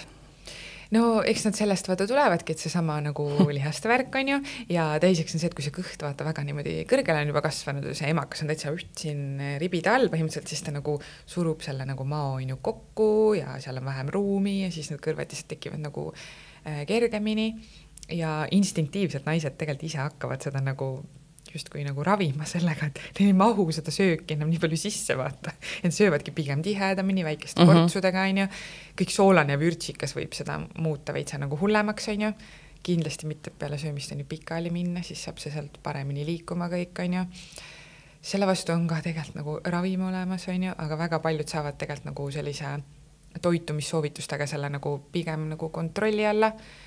Kui naine kannatab näiteks piimatooteid, siis igasugune piima joomine, külm ja piimatoode on tavaliselt nagu selline, mis natuke seda magu nagu maha rahustab ja külm vesi on ju ja selles mõttes, eks see on selline lõpuvärk. Aga muidu vist on enamasti ikka minnakse apteeki ja koti täis rennid koju ja siis kui seda renni, seda infolehte loed, siis mu üks naine ükspäev ütles, siis ma süüa ka võin, või pean ainult neid sööma, nagu, et see kogus on päris suur, aga ta tegelikult võtab ju nagu maha selle kaebuse, ta ei tegele selle nagu põhjusega, aga ega me ei saa raseduse ajal seda põhjust ju ära võtta, et eks seda saab nagu selle toitumise asjaga ka nagu leevendada. Kuidas peavaludega on, ega ju ibuprofeeni ei lubata võtta ja paratsetamool, ma ei tea, on küll selline asi, et sa võid seda võtta või võid mitte võtta, minul isiklikult ta nagu üksi eriti midagi ei tee, et mida rasedusaegne peavalu näidata võib? Vaata, peavalu on üldse selline ju väga nagu 100 000 põhjust. Peavalu põhjustest võiks, ma arvan, terve hooaja teha, aga põhimõtteliselt jaa, et vaata selline naine, kes on juba enne nagu olnud oma peavaludega, võib-olla nagu nats rohkem kimpus, siis meil nagu võib-olla ei teki kohe need häirekellad, et me võib-olla arvamegi, et see on selline võib-olla natuke tavapärane on ju. Pinge tüüpi peavalu on ju väga tihti need naised, kellel enne rasedust oli peavalusid rohkem, siis see raseduse hormonaalne selline tase võib võtta selle hoopis maha, et see on nagu selline ideaalne programm ja see oleks väga tore, kui see nii oleks, on ju. Aga jah, rasedusaegse nagu sellise valu ja tegelikult ka nagu palaviku alandaja on nagu paratsetamool, on ju, ja siis mitte pool tabletti, mida tehakse, et ma võtan hästi vähe, siis ikka nagu täiskasvanu kogus on 1 gramm, ehk siis 200–500 milligrammist nagu paratsetamooli, kui vaja võib seda võtta 4 tunni pärast uuesti. Aga peavalu mõttes ongi see, et üks asi on vaata selline nagu tavaline, nagu nii-öelda tavaline peavalu, on ju, mis võib olla vee joomisest ka näiteks, on ju, või sellest, et sa oled halvasti maganud, või sellest, et su kaelalihased on pinges, või sellest, et su võib-olla on vaja, ma ei tea, prille näiteks korrigeerida, on ju, et seal on hästi palju põhjuseid, aga miks nagu ämmamandate silmis see võib olla selline eriti raseduse lõpus selline kahtlane peavalu, on see vererõhuvärk. Et kui see vererõhk läheb kõrgemaks, just kui sätib sinna võib-olla preeklampsia poole, et siis kui ikkagi see pea nagu valutab ja mitte kunagi enne pole valutanud ja hullult halb on olla, on ju, et siis tasub kindlasti seda vererõhku nagu mõõta. Mul oligi niimoodi, et mul oli selline 4-5 päeva, lihtsalt siuke vastik, väike, tuikav peavalu, et on ikka elus pea valutanud, kunagi varem on olnud nendega nagu probleeme, et esimesed 2 päeva nagu väga ei pööranud sellele mingit tähelepanu, aga lihtsalt lõpuks teks häirivaks halb nagu ei olnud olla ja siis ämmaks ütles ka, et kuule, et mine käi igaks üks mingist apteegist läbi, et mõõda vererõhku. Ma võtsin siis vererõhku, et oi, nüüd lähed küll kohe sinna naistekliiniku EMO-sse ja siis seal anti tilka ja sain peavalust üle ja hakati kohe seda vererõhku jälgima ja et oligi jah, ta läks sinna, mis on 140-90, mis tavainimese on normaalne, eks ju veel. No see 140-90 ongi selline viimane piir, kui sellest üle läheb, siis nagu meile enam ei meeldi. Siis ma ikka käisin sellega kõvasti jälgimisel, aga mis see preeklampsia siis on ja kuidas see avaldub ja miks see ohtlik on nii emale kui lapsele? Preeklampsia ongi sisuliselt selline raseduse nagu kõige tõsisem nagu tüsistus. See on see, mille nagu jutumärkides, mille ümber kogu see raseduse jälgimise trall nii-öelda käib, on ju, et igal korral mõõdetakse vererõhku, on ju. Vaadatakse, et ei ole tuurseid. Mingil määral tuurseid raseduse lõpus on jällegi nagu okei, on ju. Siis, et ei oleks uriinis valku, on ju. Et sisuliselt see on nagu selline seisund, see on nagu ümbertõlkes on nagu krambieelne seisund on preeklampsia, on ju, mis on potentsiaalselt nagu eluohtlik nii nagu emale kui lapsele, kui see läheb väga hulluks. Et selles mõttes näiteks seal Oscar testis nagu sõelutakse nii-öelda välja naised, kellel on kõrgem risk preeklampsiaks ja nad võtavad terve raseduse nagu aspiriini, sellepärast, et uuringud on nagu kindlaks teinud, et need naised, kes võtavad aspiriini, nendel see aspiriin aitab preeklampsiat ära hoida 80%, et see on päris nagu kõrge protsent, on ju. Ja selle preeklampsiaga on see, et kui see nagu justkui need sellised klassikalised nagu sümptomid, mida võib-olla nagu kirjandus annab, ongi see, et nagu peavalu, valu roidekaare all, on ju, täpid silmade ees, tugevad tuurused, on ju, et siis mine EMO-sse, võta kohe ühendust oma ämmaemandaga. Aga tegelikult nagu päriselus on hästi tihti niimoodi, et naine, kes on muidu terve raseduse olnud hästi süke roosa rõõmus, kõik on hästi, ta ei oska öelda, mis tal on halvasti. Ta lihtsalt tunneb ennast halvasti, tal veitsa võib-olla pea valutab ja tal on nagu halb olla. See on juba nagu ohumärk. Et kõik sellised roidekaare alused valud, siuksed ülaselja, mingisugused kahtlased tunded, mis sa saad ju aru, et see ei ole seotud selle nagu, selles mõttes nagu raseduse kaebused, on ju. Et siis ikka tuleb oma ämmaemandaga nagu kiiremas korras ühendust võtta, kui see ei ole võimalik, siis minna nagu EMO-sse, et kõik sellised nagu järsku tekkinud väga halvad enesetunded, eriti raseduse viimasel kuul, on sellised asjad, mida me nagu peame selles mõttes jälgima. No ma tunnistan, et kui mul oli siis lõpuks nii, et ma pidin, ma ei tea, mingi enam-vähem 6 korda päevas muutsin seal vererõhku, võtsin mingeid tablette, et kuidagi nagu ma alguses võtsin seda nagu lõdvemalt, et ma ei teadvustanud kuidagi endale, et mis see nagu preeklampsia on, et selles mõttes ma lugesin ja ma teadsin, aga nagu lõpuni välja ma ikkagi ei saanud aru tegelikult, kui ohtlik see võib olla. Ja tänu podcastile, kui ma olen siin kuulnud 3 aasta jooksul väga erinevaid lugusid, siis ma ei võtaks seda mitte kunagi teise rasedusega enam nagu nii lihtsalt. Et ma olen ikkagi aru saanud, et see on ikkagi julm asi. No see ei ole nagu selline naljaasi, et seal ei ole see. No selles mõttes ma kuulasin kõike, ma tegin kõike, mida ma ämmaemand ütles ja ma vajadusel ka 10 korda päevas, eks ju, mõõtsin vererõhku. Aga jah, kuidagi ma ei võtnud seda nagu nii, aga võib-olla tegelikult oli ka hea, et ei olnud kogu aeg kuklas seda hirmu vaata, et nüüd midagi võib juhtuda. See teadmatus vahest on isegi vaata selline uljalt peale lennatud, selline positiivsus nagu aitab ka tihti, on ju. Aga jah, et preeklampsia ongi siuke kõige tõsisem nagu tüsistus nii-öelda raseduse ajal, on ju, aga selles mõttes on nagu, miks me seda võib-olla nagu kardame nii-öelda, on see, kui ta tekib väga vara. Et preeklampsial on üks väga hea ravi, ära tuleb sünnitada, siis seda enam ei teki, on ju. Et see platsenta ja beebi tuleb sealt ehmakast välja võtta ja siis on nagu kõik hästi, on ju. Et mõndadel muidugi see vererõhk nagu kohe ei tule alla ja tuleb seda ikkagi sünnitusjärgselt veel ka vaadata, on ju, aga me ei taha vaadata, et see beebi väga vara sünniks selle preeklampsia pärast. Et sellepärast on see, et mida nagu suurem see rasedus on, seda nagu parem on ju. Aga ja, et igasugused sellised, et küsi oma ämmamanda käest nagu julgelt, selles mõttes, et tema tahab ka, et sul oleks kõik hästi, on ju. Ja teine asi on selline, nagu kui sul on päriselt nagu mure ja see on laupäeva õhtu, on ju, siis tegelikult selle jaoks need erakorralise meditsiini nagu nii-öelda osakonnad ongi, et see ei ole nagu häbi asi sinna minna ja nagu muretseda, et pigem nagu mina nagu julgustan, et nagu mine, et kindlasti mitte nohuga või sellepärast, et see kammustas, on ju, et kui sul on päriselt nagu probleem, siis nagu kindlasti see on see koht.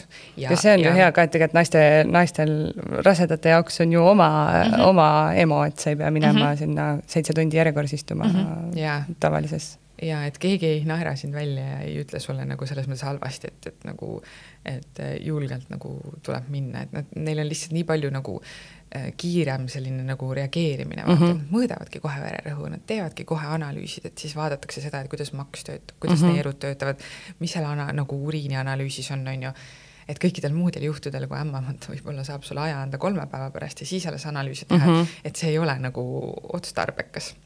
Kuidas see preeklampsiaga selles mõttes on, et kas et okei, ma sünnitan ära, kas siis, kui ma jään teist last ootama või mitmendat iganes, on see kindel, et see tuleb tagasi? On see kindel, et see ei tule tagasi? On see 50-50, et ta võib tulla? No, suurem risk on tegelikult öeldakse isegi, et nagu esimese rasedusega on kirjandus leidnud, et esimese rasedusega on suurema tõenäosusega nii-öelda preeklampsiat, on ju, et kui üks kord pole olnud, siis pigem järgmine kord ei tule, on ju. Aga see, et kui ühe korra on juba see preeklampsia olnud, siis tegelikult sinna nii-öelda Oscar testi nagu kalkulatsiooni läheb see sisse, et eelmisel korral oli preeklampsia ja suurema tõenäosusega see programm siis arvutab justkui selle riski ja siis tuleb jällegi võtta seda aspiriini, et seda nagu ennetada, et ta võib korduda ja... Aga millest see tuleb? See tekib sisuliselt sellest, et keha lihtsalt väsib ära. Et see koormus läheb kehale nagu nii suureks, et järjest hakkavad nagu nii-öelda naise keha hakkab nagu alla andma sõna otseses mõttes, on ju. Aga see ei ole vist mingi asi, mille pärast keegi peaks ennast ju halvasti tundma, et see võib juhtuda ja ei pruugi juhtuda, et rasedat on ju sellised, ma ei saa nüüd hakkama ja mingi... Ei, sa ei saa seda ise mõjutada, muidugi mitte ja see nagu selles osas kindlasti ei tasu ennast kellegi teisega nagu võrrelda, on ju, et pigem on see nagu teadlikkus hea, kui sa tead, mida sa pead jälgima, kuidas sa oma enesetunnet nagu jälgid ja et see nagu, oled sellest nagu teadlik, et ei ole nagu silmaklapid peas kuskil. Pea valutab juba 10. päev ja kuskilt, ma ei tea, roidekaare alt on valus, et just nagu see teadlikkus võiks olla ju tegelikult vaata parem, et naisel tekib nagu see, et kuskilt ma kuulsin, mingi värk on selle preeklampsiaga, on ju. Kui mina olin rase, siis olid COVID-i vaktsiinid olid hästi aktuaalsed.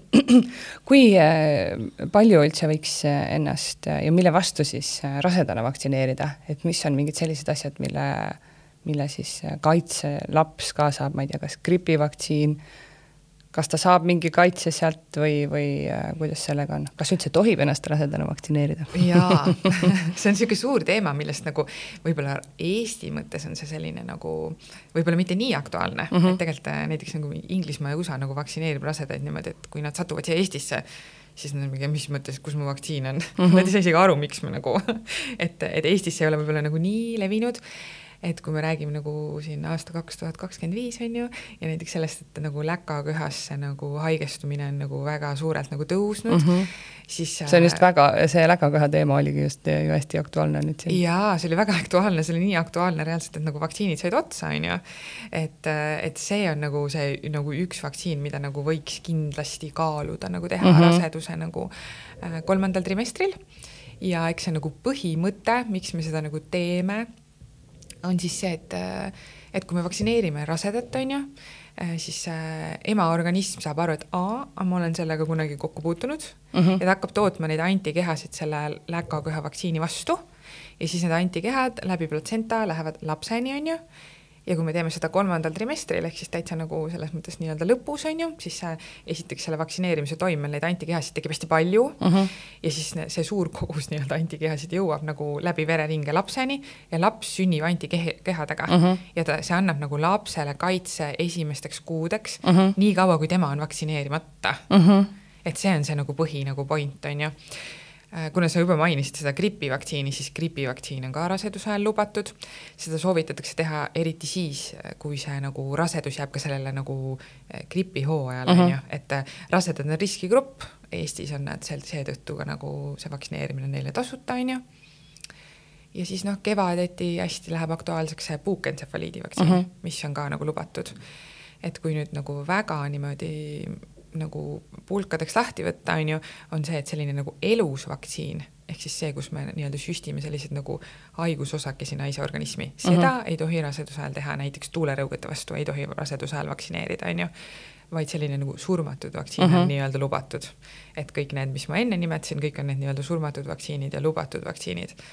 Et selles osas ka kindlasti nagu ämmamandate käest nagu tasub küsida.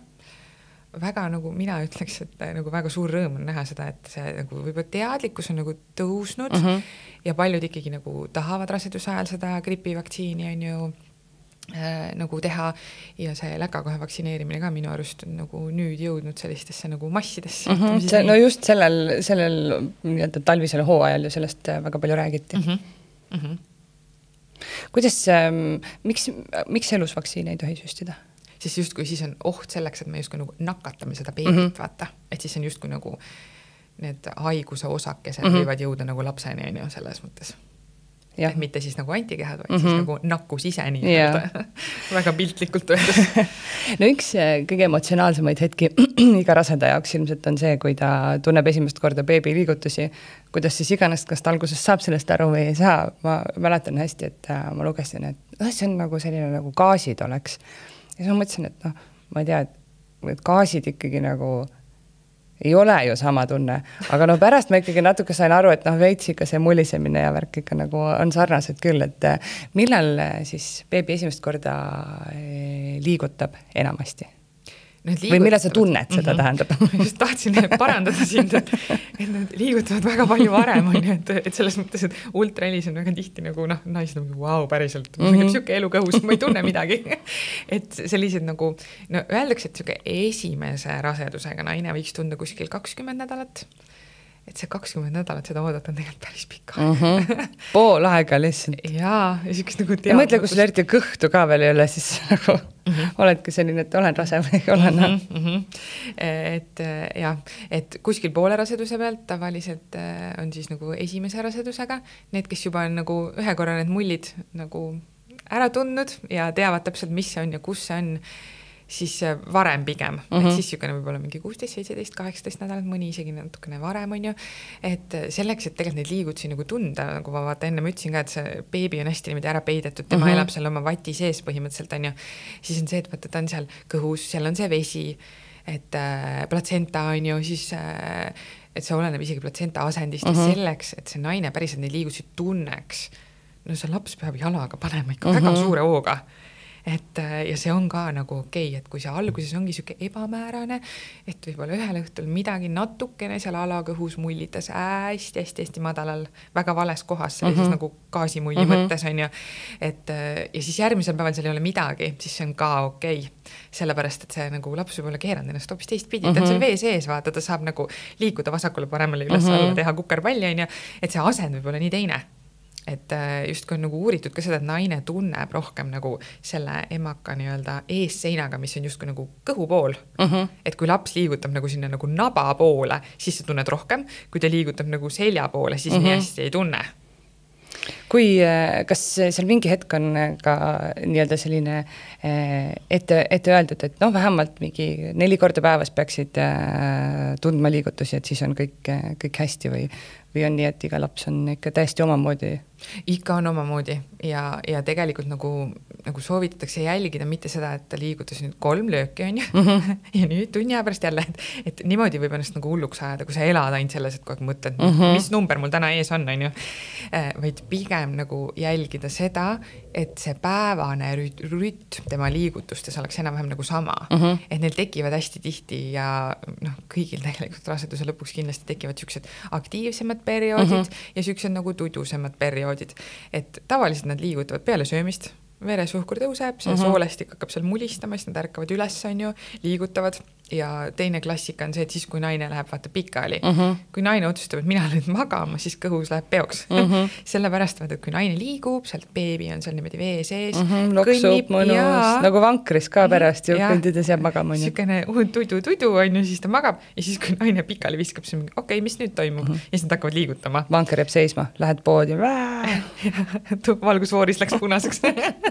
et see on nagu see, mida tuleb jälgida, et see nagu päevane rütm oleks enam-vähem, kui sa oled harjunud tundma näiteks peale hommikusööki, peale lõunasööki ja õhtul magama minnes, siis jälgidki, et see päevane rütm oleks kogu aeg üks ja sama, kui ta ei liiguta sellel hetkel on ju, kui sa oled harjunud, siis võid teda üles ajada. See on esimene soovitus tegelikult, et nagu vajuta sinna kõhu peale, joo midagi külma, võib-olla midagi magusat, söö on ju, ja aja teda nagu ülesse.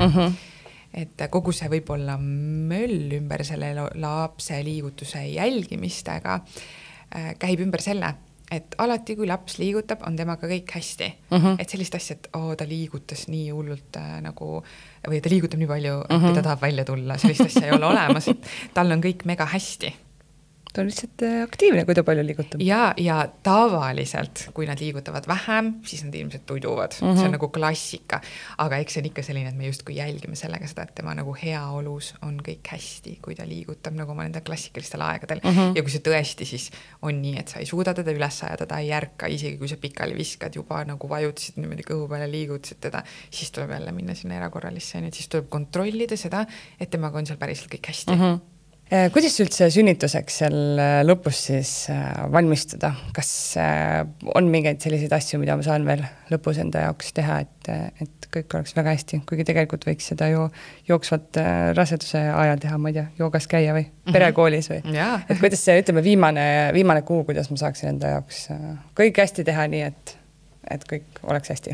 Jaa, et tegelikult ma nagu hästi soovitan võib-olla mitte seda teha viimasel kuul, vaid alustada nagu täitsa nagu selles mõttes tegelikult nagu raseduse alguses on ju, et et tegelikult nagu esimene mõte, mis peaks olema see, et kas tahad sünnitada haiglas või kodus, see on üks asi, on ju, mis tuleb enda jaoks võib-olla nagu varakult sellepärast nagu valmis mõelda, et sa saaksid siis selle ämmaemanda, on ju. Siis kui see on haigla, milline haigla see võiks olla ja kas sa tahaksid endale seda nii-öelda oma individuaalset ämmaemandat? Need on need asjad, mis tuleb sellepärast nagu paika panna, et need graafikud nii-öelda ämmaemandatel jooksevad täis, on ju. Aga kui me räägime päris selliseks nagu sünnituseks ettevalmistuseks, on ju, siis seda kindlasti mitte viimasel kuul. Alustame ikka varem. On igasugused sellised nagu perekooli loengud, on ju. Ja siis kindlasti ma nagu hästi soovitan nagu pidada oma ämmaemandaga nõu. Kõikidel ämmaemandatel on ikka omad sellised võib-olla nagu lemmikud, kuhu nad suunavad nagu sünnituseks ettevalmistusele, et võib-olla kõikide perede jaoks ei ole päris nagu selline, et istun loengus, kuulan PowerPointi, vaid pigem nagu selliseid väga ägedaid nagu sünnituseks nagu valmistumise asju on nagu hüpnosünnituse kursus, mille võib-olla nimi on nagu petlik, kursus ise üliäge, pole veel kuulnud, ükski naine, kes öelnud, talle ei meeldi, on ju.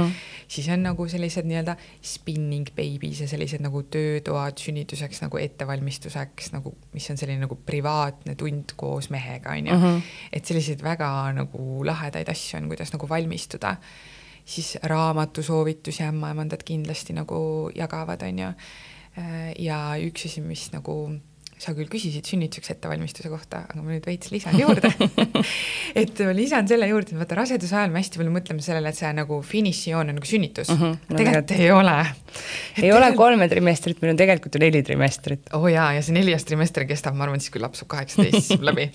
Et tegelikult on nagu see, et sellest tuleb nagu tegelikult mõelda kaugemale, kuigi see ei tundu nii aktuaalne, vaata, on see esiteks see imetamine, mis nagu võib vajada nagu abi, on ju, kõik need imetamisnõustajad, et see nagu põhiteadmine enam-vähem nagu, kuidas see rinnapim tekib, mida ma saan teha, kõik need sellised nagu kõige lihtsam süke imetamise ABC võiks olla teada, on ju, ja tegelikult nagu võiks selles sünnitusjärgseks ajaks ka nagu valmistuda, et sünnituse ajal ja on sul ämmaemand kõrval, vaata, ta on nagu selline võib-olla natuke nagu treener, kes ütleb sulle ette, mis sa pead tegema, aga ühel hetkel te olete selle beebiga nagu 3 kodus, on ju, et siis on nagu mega tore, kui sa nagu enam-vähem tead, mis temaga tegema peab.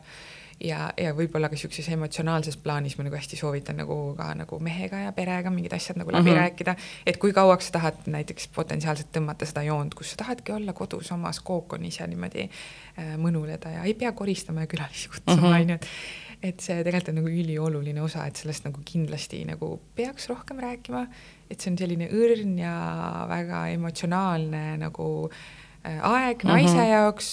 Ja siis sul on veel see beebi, kelles sa pead hoolitsema ja sa võib-olla nagu ei oska seda nagu kohe või see ei õnnestu nii hästi, sa ei tea oma lapse neid selliseid manuali ju kaasa ei anta, on ju, sa võid ise selle lahti nagu häkkima, on ju. Et selleks tuleb ka valmistuda ja küsi oma ämmaemanda käest nagu kindlasti selliseid nagu sünnituse küsimusi ja ma hästi nagu soovitan, et kui sa lähed ämmaemanda vastuvõtule, pane mingid punktid kirja. Sul 4 nädalaga tekib neid mõtteid palju rohkem kui 5 minutiga seal võib-olla ukse taga oodates, on ju. Kuidas ma siis saan aru, et nüüd on sünnitus alanud? See võib ka ju täiesti erinev olla. Mõned tulevad veed kohe ära, mõnel ei tule, eks ju. Eks see ongi 2 varianti, põhimõtteliselt ongi, on ju, et kas siis tulevad või ei tule. Tulevad veed või ei tule veed või siis hakkavad tuhud, on ju. Et ideaalis on ju ikkagi võiks ju nendel ka nagu ise kodus vahet teha, et siis tead, kas see on selline eelharjutus, mis on raseduse lõpus ju täiesti okei, või siis see on päriselt nagu sünnitus, on ju. Et kui need nagu hakkavad sellised nagu kokkutõmbed ja veitsa on alakõhus võib-olla nagu valus, on ju, siis tasub nagu natukene seda võib-olla kella piiluda ja vaadata seda, et kas ta justkui pigem kogub hoogu juurde või pigem vaibub maha. Ja selle nagu kõige selline parem nagu nipp on tegelikult selline soe vesi. Ehk siis, et kui miskit nagu toimub, mingid nagu toonused, võib-olla natukene see kõht valutab, võib-olla juba sätib mingit regulaarsust sinna juurde, siis tasub minna kas vanni või duši alla ja kui see seal nagu siuke pool tundi vannis mõnuledes üle läheb, siis see ilmselt oli siuke eelharjutus. Et emakalihas teeb veits nagu trenni maratoniks põhimõtteliselt ja see on ka okei, et siis tavaliselt see soe vesi võtab selle nagu maha. Aga mis siis juhtub, kui näiteks, ma ei tea, oledki vannis ja näiteks tulevad vannis veed ära kodus? Kas ma saan aru sellest? Saad ikka. kuidas? Sest seal on selline nagu lootevees on sellised nagu, no laps on kõhus sellise loote võidega nagu koos ja seal on sellised nagu valged helbed. Esiteks sa näed seda. Tavaliselt siis, kui ikkagi on need nagu tuhud, siis tekib veitsa nagu sellist võib-olla nagu veeritsust või natukene määrimist sellest, et seal emaka kaelast toimuvad muutused ja see nagu teeb sellist natukene verist asja, et see tavaliselt näitab tegelikult seda, et emaka kaelas miskit toimub. Ja teine on see, et isegi siis, kui sa sellest nagu vannis aru ei saanud, siis kui sa tõused sealt vannist püsti, siis see lootevesi ei saa nagu otsa, kui ta puhkeb, vaid esiteks seda tekib kogu aeg juurde ja kui lapse pea on nagu surutud vastu seda emaka kaela, on ju, siis see nagu natuke nagu kork selle vee mõttes, et üleval pool on tal ikka vesi. Ja siis, kui ta natukene liigutab või naine natukene liigutab, siis seda vett sealt ülevalt poolt nagu tuleb juurde. Et mõned naised ütlevad ja see on nii naljakas, alati ma kuulan ja itsitan see, et kas ma nüüd veel pissin püksi ka. Et umbes siuke tunne, sest on selline nagu soe vesi, on ju. Ja kui see vesi on nagu täitsa tavaline kraanivesi, kui ta on natukene mingi roosakas, pruunikas, nagu selline nagu vere nagu määrimise mõttes, siis see on okei. Ei pea kuskile kohe jooksma, vesi ei tohi olla on ju roheline või täitsa nagu siuke sambla roheline, kollane, pruun on ju midagi sellist, et siis tuleb minna haiglasse nagu kohe. Kui see vesi on nagu selge, võta rahulikult, viska pikali, proovi magada, sest sa ei tea kunagi, millal see sünnitus hakkab ja sa ei tea kunagi kaua see kestab. Aga kui ma näiteks parasjagu basseinis ujun seal, kas ma siis saan aru, et veed tulid ära? Kui ma justlikult oma selja taha ei vaata just nagu välja tulen. Selline, nagu ma räägin, see on sellised nagu valged helbed, et ma arvan, et see tegelikult nagu... Et ikkagi keegi saab aru ja siis öeldakse sulle, et pärast tule maksa see passupuhastuse arve kinni. Jah, võib-olla. Et selles mõttes, et kui sa ikka krooli ujud ja võistlus uju, siis ei märka. Aga sa tuled nagu välja ja siis seda niriseb juurde. Ja, et see on nagu, see ei saa nii-öelda nagu otsa, et see on üks nendest võib-olla ka müütidest. Et arvatakse, et lootevesi puhkes ja nüüd see laps on seal ilma veeta. Tegelikult ei ole, et 24 tunni jooksul lootevesi põhimõtteliselt vahetub. Kust see juurde tuleb siis? Ema on nagu niiskus tasakaalu arvelt põhimõtteliselt, see ongi see vesi. Ehk siis, kui ma põhimõtteliselt, kui ma olen, muidu olen turses, lootevesi tuleb ära, siis põhimõtteliselt nende tursete arvelt võib öelda niimoodi nagu väga lihtsustatult. No põhimõtteliselt ega vereringest vaata, ta tekib nagu niiskusest põhimõtteliselt juurde ja vesi nagu vaata vahetub, et see vesi, mis tal oli nagu 10. nädalal näiteks ei ole see sama vesi, mis tal 40. nädalal, et see nagu vahetub, ta ju joob seda, ta pissib sinna. See on siuke nagu ringlus. Nagu meilgi tegelikult, et nagu joome selle vee sisse, pissime välja, mida vaja ei lähe põhimõtteliselt. Et see vesi ei saa otsa. Et seal üleval pool just, kui nagu lapse peast üleval pool on seda vett, nagu ta saab vaada liigutada ja tegelikult ta peab ka ju sünnituse ajal ennast nagu sättima seal. Sünnitusteedest ta nagu teeb siukse nagu kruvi liigutuse, et tulla võimalikult väikse ümbermõõduga välja, on ju, ja siis tal on ka seda vett sinna vaja, et ta saaks liigutada. See on küll, seda ma tõesti ei teada, mina arvasin samamoodi, et nüüd kui veed ära puhkavad, siis ongi kõik ja siis rohkem seal ei ole. Tegelikult on jah, et see võib olla isegi niimoodi, et see niriseb sealt kuskilt ülevalt natukene, et mõni naine kirjeldab, et siuke tunne nagu niimoodi supilusikas ja supilusikas, et vesi ei pruugi nagu puhkeda niimoodi nagu filmis, vaata, et keegi viskab ämbriga. Et ei pruugi nii olla. Kõigil omamoodi ikkagi. Just. Kui pikalt ämmaemand üldse pärast sünnitustel rasedat jälgib või kui tihti? Sest ka enamasti siis on kõik all about the baby ju. Jaa, ämmaemandade töö tegelikult on nagu palju rohkem kui lihtsalt nagu sünnitus, võib-olla klassikaline selline müüt jälle on see, et nagu ämmaemand võrdub sünnitus. Tegelikult ei võrdu, et ämmaemand ikkagi on nagu selline selline naise tervise spetsialist, ma ütleks võib-olla isegi, et tegelikult nagu põhimõtteliselt nagu beebist kuni menopausini võib ämmaemanda juures käia, on ju. Et ämmaemandad, sünnitusjärgne visiit on 6-8 nädalat peale sünnitust, on ju, aga sellised kõik, mis on nagu seotud pereplaneerimisega, kas siis raseduse planeerimisega või raseduse vältimisega, et kõik rasestumisvastaste vahendite valimised, kõik näiteks sugulisel teel levivate haiguste mingid kontrollid, kõik sellised asjad tegelikult nagu võib-olla nagu väga hea kuldne reegel on nagu teada seda, et ämmaemand nagu jälgib, naistearst nagu ravib. Et ämmaemandate juurde tihti on nagu lihtsam aega saada ja kui sul on selline nagu naiste tervisega seotud nagu probleem, kas või näiteks rindadega või menstruatsioonidega või voolusega, on ju, siis võib minna ämmaemanda juurde. Ja kui see just kui läheb ämmaemanda pädevusest välja, siis ämmaemand nagu leiab selle aja naiste arsti juurde. et see tegelikult ei ole jah nii, et ämmamund võrdub sünnitus. Et ma hästi nagu julgustan ja ma arvan, et selles osas me juba nagu astume Eestis ka nagu suuri samme, et tullakse rohkem nagu ämmamundate juurde, mitte ainult rasedusega. Aga kui võtta seda, et just kui ma olen ära sünnitanud ja siis ütleme siis, et konkreetselt võib-olla siis selle sünnituse nii-öelda epikriis kinni panna, et miks 6-8 nädalat pärast sünnitust? Sellepärast, et siis võiksid olla sellised nagu suuremad nagu taastumine, selline suurem taastumine võiks olla nagu ära olnud. Et siis on see selline nagu see sünnitusjärgne nii-öelda vereeritus nagu lõppenud, see emakakael võiks olla nagu ilusti kinni, naine võiks olla nagu piisavalt hästi taastunud, et vaadata korra üle, kas nende õmblustega on kõik hästi, on ju. Ja väga tihti nagu pööratakse tegelikult tähelepanu sellele, kuidas naine ennast nagu emotsionaalses plaanis tunneb ka. Et kuidas ta läinud on, kas ta vajaks mingit sellist võib-olla nagu suunamist ja kõiki sellised asju, et üks võib-olla sõna, mis mulle eesti keeles üldse ei meeldi, raseduskriisi nõustamine. See kõlab nagu mingi väga õudne asi, aga see on üli hea teenus, et ka sinna teenusele saab siis mitte ainult raseduse ajal, vaid tegelikult nii kaua, kuni laps saab aastaseks.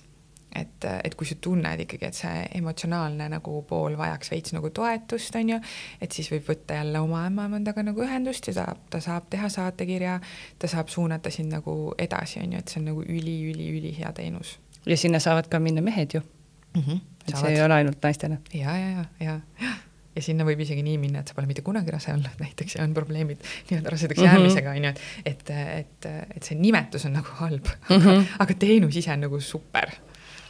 Mare-Liis, suur aitäh sulle tulemast, selgitamast, ma loodan, et kõik, kes planeerivad rasedust, on rasedad, võib-olla on juba sünnitanud, said ka igasuguseid põnevaid nippe ja infot siis tulevikuks. No, ma loodan. Aitäh sulle kutse eest. Ja aitäh kõigile kuulamast. Kuula Beebipalavikku üle nädala neljapäeviti Spotify'st, iTunes'ist või kust iganes oma podcastid leiad.